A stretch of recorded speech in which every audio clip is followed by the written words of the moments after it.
Welcome to our channel Sai Amruthavani. మీరెంత క్షేమంగా సంతోషంగా ఉండాలని కోరుకుంటూ ఈరోజు వీడియోనైతే స్టార్ట్ చేస్తున్నాను. స్కిప్ చేయకుండా లాస్ట్ వరకు చూడండి.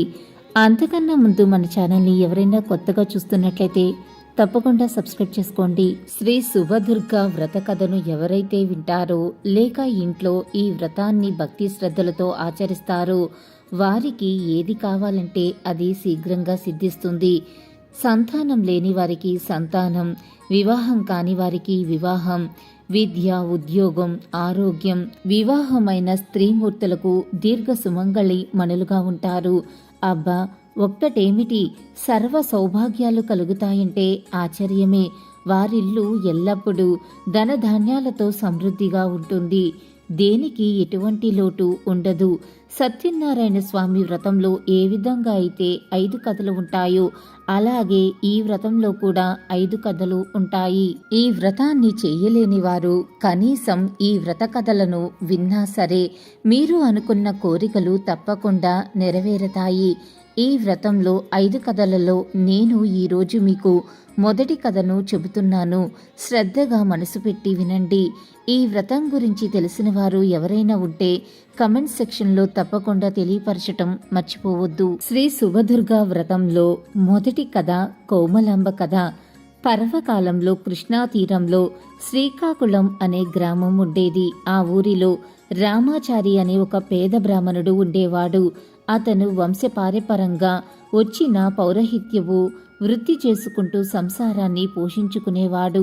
అతని భార్య కోమలాంబ కూడా ఎంతో సౌమ్యరాలై భర్తకి ఎంతో సహకరిస్తూ సంసారాన్ని జాగ్రత్తగా గడుపుతూ వచ్చేది. ఆ దంపతులకు లేక 2 కవలలు జన్మించారు. 2 ఆడపిల్లలే. ఆ పిల్లలకు లలిత, ప్రణతి అనే పేర్లు పెట్టుకున్నారు. 2 అల్లారు ముద్దుగా పెంచి పెద్ద చేశారు. ఇలా ఉండగా వరుసగా 2 సంవత్సరాలు వర్షాల పడక విపరీతమైన కరువు పరిస్థితులు ఏర్పడ్డాయి. ప్రజలు తినడానికి ఆహారం లేక ఎంతో బాధపడ్డారు. ఆర్థిక పరిస్థితులు సరిగ్గా లేక ప్రజలు పూజలు, వ్రతాలు కూడా చేయటం తగ్గించారు. దీనివలన రామాచారికి కూడా ఆదాయం తగ్గుముఖం పట్టింది. ఇల్లు గడవటం చాలా కష్టమైంది. ఆడపిల్లలిద్దరికీ 18 సంవత్సరాలు వయసు వచ్చింది. ఇంకా పెళ్లి సంబంధాలు చూడాలని తలుస్తూ ఉండగా ఈ 2 సంవత్సరాలు ఏ సంపాదన లేక ఇల్లు గడవటమే చాలా కష్టతరమైంది. ఇక వివాహాల గురించి ఆలోచన చేసేదలా.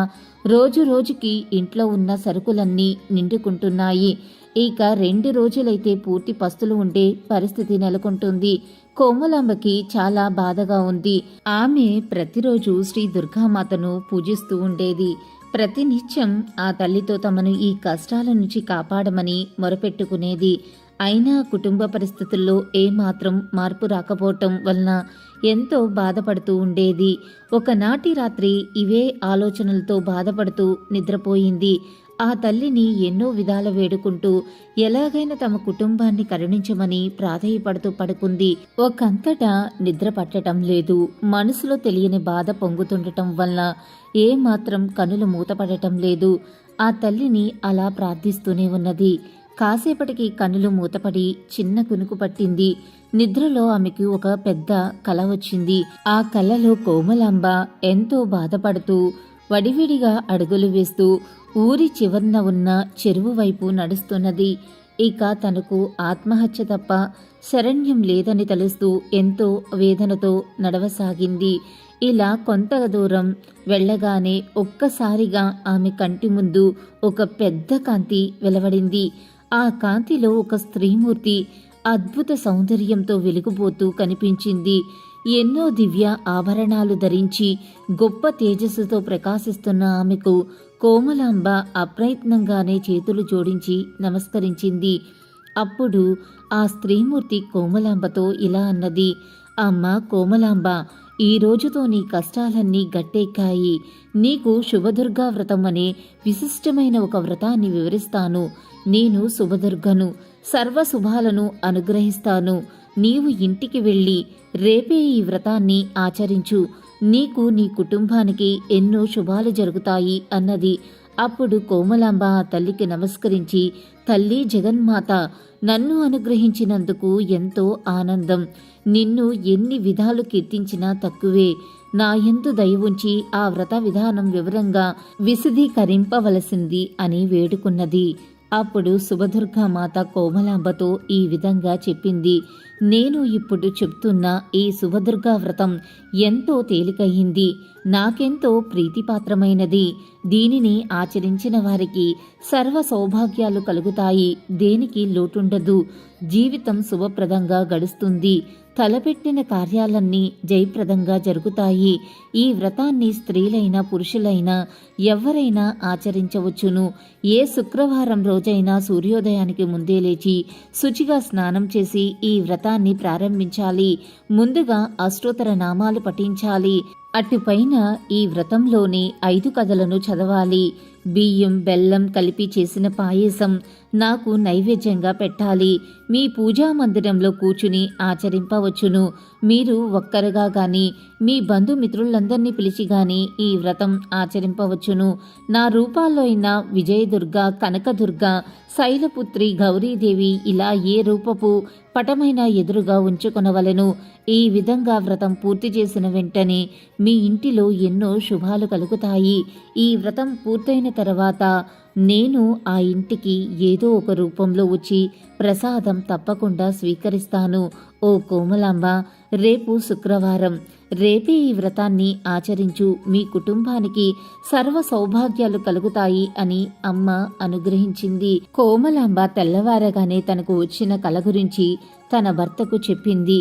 భర్త ఎంతో సంతోషించాడు. వెంటనే కోమలాంబ శుభ్రంగా స్నానం చేసి పూజ గదిలో కూర్చుని శ్రీ శుభదుర్గా వ్రతం ఆచరించింది. పాయసం నివేదించింది. పక్క ఇంట్లో గల తన స్నేహితురాల్ని పిలిచి భోజనం పెట్టింది. తాంబూలం ఇచ్చింది. ఆ వ్రత ప్రభావం చేత ఆ రోజు సాయంత్రమే ఒక అద్భుతం జరిగింది. పక్క ఊరిలో గల జమీందారు ఒక పెద్ద గుడి కట్టిస్తున్నాడని, ఆ గుడికి పూజారిగా రామాచారిని నియమించాలని తలచాడని కబురు పంపాడు. అంతేకాదు, మరునాడే వచ్చి రామాచారిని గుడి నిర్మాణానికి సంబంధించిన విషయాలన్నీ చూడమని అన్నాడు. శుభదుర్గ అనుగ్రహం చేత ఆ జమీందారు రామాచారికి ఎంతో ఎక్కువ జీతమిచ్చాడు. త్వరిత కాలంలోనే ఆ కుటుంబం కష్టాలన్నీ తీరిపోయాయి. కుమార్తెలిద్దరికీ చక్కటి వరులు దొరికారు. వీరి వివాహాలు ఎంతో చక్కగా జరిగాయి.